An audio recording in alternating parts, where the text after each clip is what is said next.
Ever wish you could just download knowledge directly into your brain? Wouldn't that be something? Seriously. But, today, we're doing the next best thing. Okay, I'm intrigued. We're diving deep into Napoleon Hill's How to Own Your Own Mind. Oh, now that's a classic. It's based on his conversations with Andrew Carnegie, the steel tycoon. Yeah, the guy who practically built modern America. And get this, Yeah. his ideas inspired folks like Thomas Edison and the Wright brothers. Wow, that's some serious company to be in. So are you ready to unlock some of that same mental magic? Absolutely. Let's do it. Perfect. What I find fascinating is how Hill took those conversations with Carnegie and distilled them into these principles that, well, anyone can use. That's the beauty of it, right? It's not just for inventors or entrepreneurs. It's about how we think. Yeah, how we approach problems in any field, really. Exactly. So where do we start? Well, let's start with something Hill calls creative vision. Okay, creative vision. And this isn't just about, daydreaming. Whoa, not at all. This Yeah. is much more focused. Carnegie saw it as the real engine of progress, especially here in America. Right. He believed that the combination of freedom and opportunity we have here, it created this unique environment. An environment where creative vision could just flourish. Exactly. And this is where it gets really interesting. Okay, how so? He doesn't just talk about creative vision in the abstract. He gives us real-world examples. Oh, I love that. Examples. Like what? Well, think about Edison, the guy who made like 10,000 attempts to get the light bulb right. Yeah, talk about persistence. Yeah. But it makes you wonder, where did that kind of dedication even come from? That's where Carnegie's insights on human motivation really come in. Okay, tell me more about that. He was a big believer in rewarding effort, not just results. Interesting. Imagine the impact if we encouraged people to go the extra mile, not just for a paycheck, but, well, for the joy of creating something new. Yeah, fostering a culture where people are excited to contribute, to push the boundaries. Precisely. And that's a far cry from just expecting things to be handed to you. Which brings us to Carnegie's second point, right? You got it. He was adamant that real wealth comes from contributing value. You can't just sit back and wait for success to fall in your lap. This is really resonating with me. It's like we all have this potential for creative vision. We do. But it needs the right environment to thrive. A culture that rewards effort. A culture that encourages us to contribute something meaningful. Exactly. But then how do we channel all that creative energy effectively? How do we make sure it doesn't just fizzle out? That's where organized thought comes in. Okay, so we're moving from vision to action. I like it. And this is where things get really practical. Practical, good. Think about it. We are bombarded with information constantly, All right? right, tell me about it. It's overwhelming. Exactly. So how do we separate the signal from the noise? Yeah, it's like you need a mental filter to sift through all that data and all those opinions out there. Exactly. Carnegie stressed the importance of learning to discern fact from hearsay, of prioritizing the essential information and filtering out all the irrelevant stuff. Okay, that makes sense. Yeah. So you've got your mental filter in place. What's next? How do you actually organize those thoughts into something productive? That, my friend, is where the power of belief comes in. Belief. Carnegie and Hill were fascinated by this intangible force. Okay, I'm listening. Think about figures like George Washington, leading an army against all odds, or Edison tirelessly pursuing his vision. Belief fueled those achievements. So it's not just about having a neat to-do list. It's about cultivating this deep-seated belief in your ability to achieve something meaningful. Precisely. But here's the catch, and this is crucial. Okay, I'm all ears. Organized thought without action is like a seed that never gets planted. Ah, I see what you mean. It has potential, but it just sits there. Exactly. You can have the most brilliant plan in the world, but if you don't take action, it's just a fancy thought bubble. You have to put those organized thoughts into motion, make them real. And that's where the real magic happens. The fusion of creative vision and organized thought.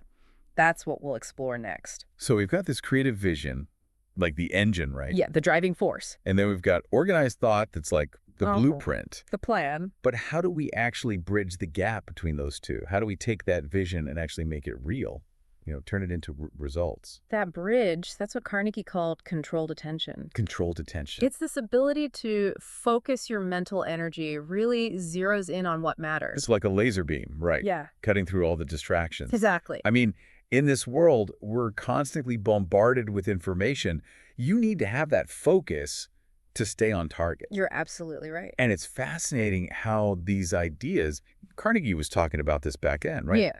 And today we're talking about mindfulness and training our attention. It's like it all connects. It really Yeah. does. It's almost like he was ahead of his time. So controlled attention, that's like the foundation, that mental discipline to make those creative visions a reality. But what else do we need? What are the other ingredients in this success formula? Well, Carnegie identified a whole cluster of qualities that he thought were essential. And one of the big ones was definiteness of purpose. Definiteness of purpose. Having a clear goal in mind, not just a vague desire, but something specific, something you can really focus on. Because if you don't know where you're going, any road will take you there. Right, exactly. But even with a clear goal, you're going to need something else. What's that? You need that drive, that relentless push to keep going, especially when things get tough. And that's where persistence comes in. Right on target. Carnegie believed that persistence, that refusal to give up, it was the key, the thing that separated the dreamers from the doers. Makes me think of all those stories, right? About successful people facing setback after setback, but they just kept pushing. They never gave up on their vision. Exactly. And that unwavering belief is often tied to another quality. Okay, which one is this? Self-discipline. Self-discipline, yeah. It's about mastering those impulses, resisting those distractions, staying focused on the long game, even when it's tough. It's like all these qualities: controlled attention, definiteness of purpose, persistence, self-discipline. They all work together, right? They kind of build on each other. They absolutely do. It's like a system. But there's one more piece to add to this puzzle. Ooh, and I bet it's a big one. You bet right. It is. We have to talk about fear. Fear. The ultimate killer of dreams, right? Carnegie understood that. He knew fear could paralyze us, prevent us from going after what we really want. So how do we deal with it? Do we just try to ignore it? Well, he saw fear as a challenge, a hurdle to overcome on the path to success. So it's not about being fearless. It's about learning to manage that fear, even use it to our advantage. Exactly. And Carnegie had a very simple but powerful way of putting it. Do the thing you fear to do and keep on doing it, and the death of fear is certain. Wow, I love that. It's like the more we face our fears, the less power they have over us. Exactly. And in the process, we build resilience, confidence. We learn that we can handle whatever life throws at us. So all of this sounds amazing in theory, but how do we actually apply this in our lives? How do we take these abstract ideas and turn them into actions, to something real? That's where the examples come in. Carnegie wasn't just talking about these principles, he was illustrating them through the stories of people who lived them. People who walk the walk. You got it. Like Edison. Remember his famous quote about the talking machine? He said, "The phonograph is not an invention, it is a discovery." Never thought of it that way. It's a great example, right? Sometimes the solutions we're looking for are right in front of us. We just need to look at things from a different angle. Shift our perspective. Exactly. And then there's the story of John Wanamaker, the department store magnate. Wow, nature, yeah. He faced a major financial crisis, a real do-or-die situation. But instead of panicking, he retreated to his office, focused his thoughts, and came up with a solution. Not only did it save his business, it made it even stronger. It's like even in those moments of intense pressure, we have the ability to find the answers. We just need to cultivate that mental clarity, that focus. That's the key. But what about when we're facing setback after setback? What about those times when it feels like, I don't know, the universe is against us? Yeah, we've all been there. What do we do then? Well, the story of C.W. Post, the guy who founded the Post cereal company, he offers a valuable lesson in resilience. Okay, tell me about him. His journey was anything but easy. He faced so many obstacles, his factory burned down, his health was failing, but he just kept going. He kept refining his product, adapting his approach, and in the end, he achieved his vision.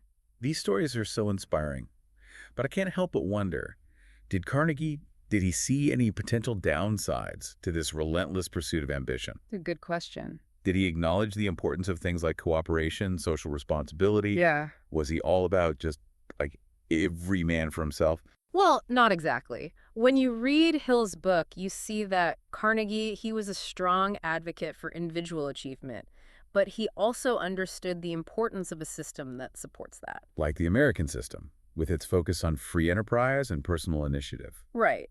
A system that rewards those who are willing to put in the work, to take those risks, and to contribute something of value. But didn't he also warn against, complacency? That if success comes too easily, people might lose that drive, that hunger to really push the boundaries. Absolutely. He was concerned that people might start to expect handouts instead of relying on their own ingenuity, their own hard work.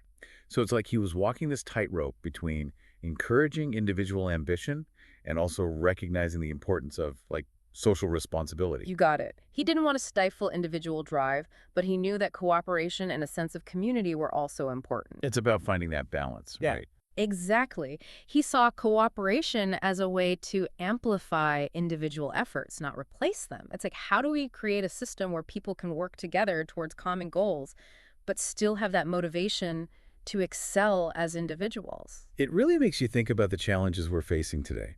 So many of them require us to work together. Global issues, right? But we also need to make sure we don't lose that spirit of innovation and individual initiative. And that's why it's so valuable to revisit these principles, these ideas that Carnegie was talking about all those years ago. They give us this framework for thinking about these challenges. It's not about finding easy answers, but about asking the right questions. Exactly. So as we wrap up this deep dive into creative vision and organized thought, what are some of the key things you hope our listeners will take away from this?